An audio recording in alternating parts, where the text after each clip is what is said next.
ഇപ്പം നമ്മുടെ മുല്ലശ്ശേരി തറവാട്ടിലൊരു മെഹഫിൽ രാവിനെ ആസ്പദമാക്കിയിട്ടാണ് മെഹഫിൽ എന്ന് പറഞ്ഞ സിനിമ എന്ന് കേട്ടു.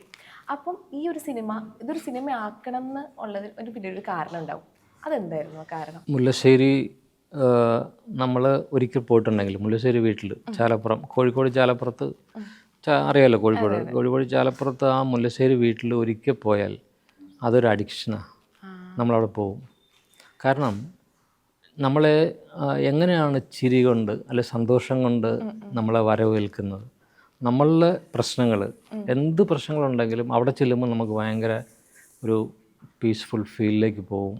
അത് എല്ലാ തരത്തിലുണ്ട്. അവിടുത്തെ ചുറ്റുമുള്ള ഗാർഡൻ, അകത്തോട്ട് ചെല്ലുമ്പോൾ ഒരു കൊച്ചു വീടാണ്, പക്ഷെ അതിനകത്തോട്ട് ചെല്ലുന്ന ഓരോ അവിടെ വച്ചിരിക്കുന്ന ഒരുപാട് വിഗ്രഹങ്ങൾ, ഗണപതി വിഗ്രഹങ്ങളും അല്ലാത്ത ആൻറ്റിക്സും, ആ വീടിൻ്റെ അകത്തെ തണുപ്പും ഇരുട്ടും, അവിടെ വച്ചിരിക്കുന്ന ഫോട്ടോസും. കാരണം ഗാനഗന്ധർവൻ തൊട്ട് അവിടെ വന്നു പോയ എല്ലാ സുഹൃത്തുക്കളുടെയും ഫോട്ടോ ഉണ്ട്. അവിടെ അകത്തൊരു കട്ടിലിൽ ഒരാളിങ്ങനെ കുറേ അധികം കാലം അനങ്ങാതെ കിടന്നിരുന്നു. 90% ഡിഫറൻ്റ്ലി ഏബിൾഡായിട്ടുള്ള ഒരാൾ അവിടെ കിടന്നിരുന്നു. പക്ഷേ അതൊന്നും നമ്മളെ ബാധിക്കുന്നില്ല. അവിടെ കിടന്ന അങ്ങനെ വയ്യാതെ കിടന്ന ഒരാൾ എത്രമാത്രം മറ്റുള്ളവരുടെ ജീവിതത്തിൽ പ്രസരിപ്പുണ്ടാക്കി എന്നുള്ളതാണ് എൻ്റെ മനസ്സിലൊരു അത്ഭുതമായിട്ട് തോന്നി. ഒരാൾക്കെങ്ങനെ പറ്റും?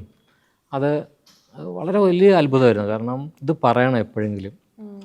രാജുവേട്ടൻ്റെ കഥ അതിൻ്റെ ഒരു ഫിക്ഷണൽ ഫോമാറ്റ് ദേവാസുരത്തിൽ പറഞ്ഞിട്ടുണ്ട്. അത് രാജുവേട്ടൻ്റെ ജീവിതത്തിൻ്റെ കുറച്ചുള്ളൂ അത്. പക്ഷേ അതൊന്നുമല്ല, എന്നും മെഹഫിൽ രാവുകളുള്ള ഒരു വീട്, അവിടെ വരുന്നവർക്കൊക്കെ സന്തോഷം പകർന്നു കൊടുക്കുന്ന, ഒരു സുഖമില്ലാതെ കിടക്കുന്ന, ഏതാണ്ട് തളർന്ന് കിടക്കുന്ന ഒരു മനുഷ്യൻ്റെ മുഖത്തെ ചിരിയും, അതിൻ്റെ കൂടെ ബേച്ചോച്ചിയുടെയും മക്കളുടെയും ഒക്കെ ആ ചിരിയോട് ചേർന്ന് വരുന്ന ഒരു വല്ലാത്തൊരു അന്തരീക്ഷമുണ്ട്. ഞാൻ അനുഭവിച്ചറിഞ്ഞാണ്. ഞാനവിടെ എന്നെ കൊണ്ടുപോകുന്ന രഞ്ജിത്തും ഗിരീഷ് പുത്തഞ്ചേരിയും കൂടെയാണ്. ഞാൻ മുല്ലശ്ശേരി ചെല്ലുന്നത് ഒരു സന്ധ്യയ്ക്കാണ്. അപ്പോൾ ഓർത്ത് നോക്കി, ഒരു സന്ധ്യാസമയം എവിടെയോ തബലയൊക്കെ ട്യൂൺ ചെയ്യുന്ന ശബ്ദം, ഹാർമോണിയത്തിൻ്റെ ശബ്ദം ഒരു വീട്ടിലോട്ടില്ല. അപ്പോൾ എന്താണെന്നൊന്നും രഞ്ജിനോട് പറഞ്ഞിട്ടില്ല. ചെല്ലുമ്പോഴേക്കും അവിടെ പൂതേരി രഘുവേട്ടനുണ്ട്, തബല വായിക്കുന്ന രഘുവേട്ടൻ. അങ്ങനെ കുറേ അധികം ഗസൽ പാടുന്ന ആൾക്കാരും സംഗീതത്തെ ഇഷ്ടപ്പെടുന്നവരും ആസ്വദിക്കുന്നവരുമായിട്ട് കുറേ അധികം പേര് എല്ലാവരും പരിചയപ്പെടുത്തി ചെല്ലുമ്പോഴേക്കും ഒരാളിങ്ങനെ കിടക്കുന്നു, രാജുവേട്ടൻ. അടുത്ത് നമ്മുടെ ഈ പോസ്റ്ററിൽ കാണുന്ന പോലെ ബേബിച്ച് വെച്ചുണ്ട്, മകള് നാരായണിയുണ്ട്. വാട ചക്ക എന്ന് പറഞ്ഞിട്ട് എന്നെ വിളിക്കുകയാണ്. എനിക്ക് എത്രയോ കാലം പരിചയമുള്ള പോലെ വിളിക്കുകയാണ്. അന്ന് ആ കിടന്ന കിടപ്പിൽ അടുത്തേക്ക് വിളിച്ചിങ്ങനെ ചേർത്ത്, നീ നന്നായി വരൂടാന്നൊക്കെ പറഞ്ഞിട്ടുള്ളൊരു അവിടുത്തെ കോൺഫിഡൻസ് നമുക്ക് ഉണ്ടാകും. കൂടെ ഇരുത്തുന്നു. പിന്നെ അവിടെ സന്ധ്യയ്ക്ക് ഡോക്ടർ ഷക്കീൽ പാടുകയാണ്. ഷക്കീൽ ഗസൽ പാടാൻ വരുന്നുണ്ട്. അപ്പോൾ ഷക്കീൽ പാടുന്നു. അപ്പം എന്നെ വിസ്മയിപ്പിക്കുകയാണ് ഈ അന്തരീക്ഷം. ആരെയും വിസ്മയിപ്പിക്കും. കാരണം ഇങ്ങനെ ചിരിയല്ലാതെ വേറെ ഒന്നുമില്ല. തമാശകളും ചിരിയും പാട്ടും അല്ലാതെ വേറെ ഒന്നുമില്ല. അവിടെ മുഴുവൻ ഗാനഗന്ധർവൻ്റെ പടമുണ്ട്. ഇവർ വളരെ അടുത്ത സുഹൃത്തുക്കളായിരുന്നു, ദാസേട്ടനും രാജുവേട്ടനും. എപ്പോഴും വിളിക്കുകയും വരികയും ചെയ്യുന്ന ഒരു സൗഹൃദമുണ്ട്.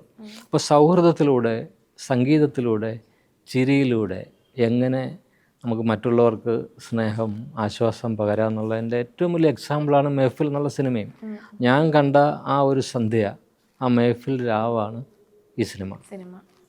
ഓക്കെ സാർ, അപ്പം നമ്മുടെ ഒരു ഇൻ്റർവ്യൂവിൽ അനൂപേട്ടൻ പറഞ്ഞിട്ടുണ്ടായിരുന്നു, അനൂപേട്ടൻ കണ്ടിട്ടുള്ള ഏറ്റവും മനോഹരമായിട്ടുള്ള പ്രണയം രാജുവേട്ടൻ്റെ ആണ്. സാറിന് അങ്ങനെ തോന്നിയിട്ടുണ്ടോ? ഭയങ്കര രസമാണത്. അതിനൊരുപാട് രസകരമായ ഭാവങ്ങളുണ്ട്. കാരണം ആദ്യം രഞ്ജി ദേവാസുരത്തിൽ പറഞ്ഞ പോലെ, ആദ്യം ബേച്ച് വെച്ച് വഴി കൂടെ നടന്നു പോകുമ്പോൾ അവിടെ പാട്ട് കേൾക്കാം. ഇവർ ഡിസ്റ്റൻറ്റ് റിലേറ്റീവ്സാണ്. അപ്പോൾ അവിടെ പാട്ട് കേൾക്കാം. അവിടെ എല്ലാ കലാകാരന്മാരും ഒത്തുകൂടുന്ന സ്ഥലമാണ്. അവിടെ നോക്കാതെ നടന്നു പോകുന്നു. എന്നാൽ രാജുവേട്ടൻ ഇടയ്ക്ക് നോക്കുന്നുണ്ട്. ഒരു കൺസേൺ ഉണ്ടെന്നറിയാം. പ്രത്യേക ഒരു സാഹചര്യത്തിൽ ഈ രാജുവേട്ടൻ്റെ വീട്ടിൽ ഇവരൊന്ന് താമസിക്കേണ്ടി വരുന്നു. അപ്പോൾ രാജുവേട്ടനുള്ളൊരു പ്രൊട്ടക്ടറെ കാണുന്നു. ഭയങ്കരമായിട്ട് ഇവരെ സപ്പോർട്ട് ചെയ്യുന്നൊരു രാജുവേട്ടനെ കാണുന്നു. അങ്ങനെയൊക്കെ ആ ട്രാൻസ്ഫോർമേഷൻ വരുന്നുണ്ട്.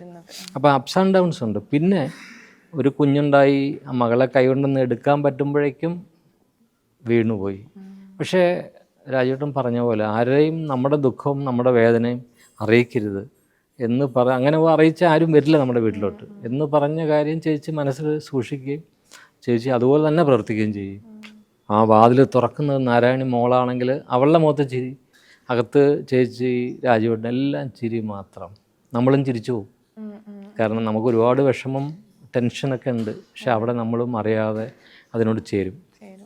ഈ രാജുവേട്ടൻ എന്നുള്ള ക്യാരക്ടർ എങ്ങനെയാണ് മുകേഷ് ഏട്ടനിലേക്ക് എത്തിയത്? ഇപ്പം രാജുവേട്ടൻ വയ്യാതെ കിടക്കുന്നു, അതാണ് നമ്മളെ മനസ്സിലുള്ള ഒരു, പക്ഷെ ആ മുഖവും രൂപവുമായിട്ടൊരു സാദൃശ്യം വേണം. അതെനിക്ക് ഞാൻ നോക്കിയപ്പോൾ മലയാള സിനിമയിൽ മുകേഷിനാണ് ചെയ്യാൻ പറ്റുക. മുകേഷ് നല്ല, ഒരുപക്ഷെ മുകേഷിൻ്റെ ജീവിതത്തിൽ മുകേഷിന് ഇനിയും ചെയ്യാൻ പറ്റുന്ന ഒരുപാട് റോളുകളുണ്ട്. അത്രയും കാലിബറുള്ള ഒരു ആക്ടറാണ്. എനിക്ക് വളരെ നേരത്തെ അറിയാം മുകേഷിന്. അദ്ദേഹത്തിന് അർഹിക്കുന്ന രീതിയിലുള്ള കഥാപാത്രങ്ങൾ ഇനിയും വരാനിരിക്കുന്നു ഉള്ളതെന്ന് വിശ്വസിക്കുന്നുണ്ട്. എൻ്റെ കാഥികൻ എന്നൊരു സിനിമയിൽ അദ്ദേഹം കഥാപ്രാസംഗികനായിട്ട് അഭിനയിച്ചിട്ടുണ്ട്. ഇനിയും ഒരുപാട് കഥാപാത്രം ചെയ്യാൻ കഴിയും. പക്ഷേ ഇതിൽ ഒരുപാട് സാദൃശ്യമുണ്ട്. ഞാൻ ഈ നമ്മുടെ ട്രെയിലർ കാണുമ്പോഴൊക്കെ അതിൻ്റെ പല ഷോട്ടിൽ രാജുവേട്ടനാണെന്ന് തോന്നിപ്പോകുന്നു. അതുപോലെ രൂപസാദൃശ്യമുണ്ട്.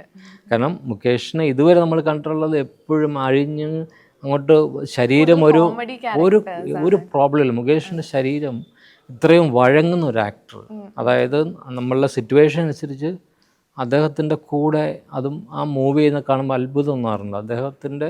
അദ്ദേഹം നായകനായിട്ട് അഭിനയിച്ച സിനിമകളിലൊക്കെ ആ ഒരു അനായാസേനയുള്ള ഫ്ലോ ഉണ്ട്, റിതം, സ്പീഡ്, ഓട്ടം. സിദ്ദിഖിൻ്റെ സിനിമയാണ് മുഴുവൻ റണ്ണാണ് അല്ലേ, എല്ലാത്തിലും ഒരു ഓടി നടന്ന് അഭിനയിക്കുന്ന ആ ഒരു ഫീലുണ്ട്.